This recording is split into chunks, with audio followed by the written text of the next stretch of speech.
Hello, good morning students. Today's transcription number 10 on the speed of 100 words per minute. Start.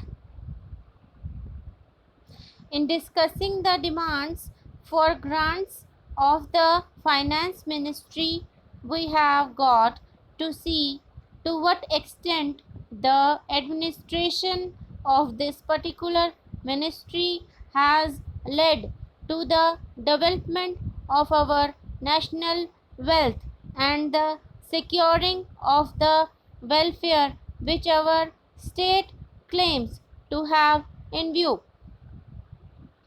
Madam, we must try to analyze very carefully the working of this particular ministry because it is not merely a department of the government, so to say, but it is the nerve center of the administration of the country.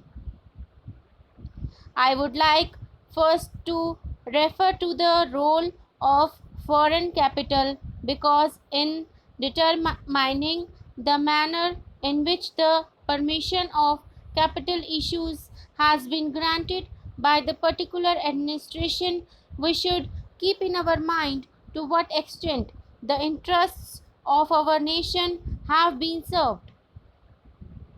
I fully endorse the statement which the previous speaker has made so far as repatriation of the investments made by foreigners and of profits are concerned.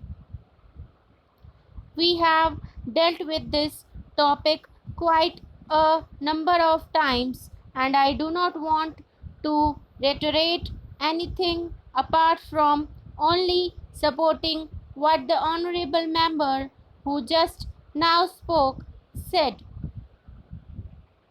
I would now like to deal with the investments of foreigners in India.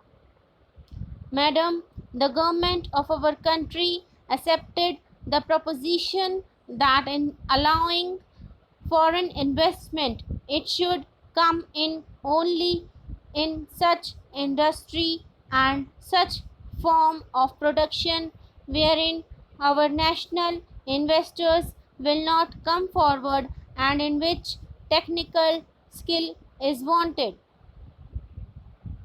There is also one other factor which the industrial policy of our government of 1948 as adumbrated further in 1949 by the Prime Minister laid down.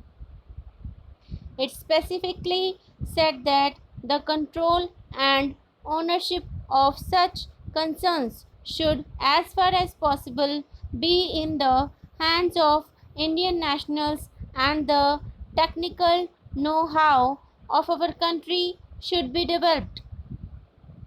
I would like to emphasize the figures that have been put forward for the last few years. From 1947 till the end of 1952 or the early part of 1952, it has been reported that rupees 19 crores of foreign capital have been allowed to be invested in our country.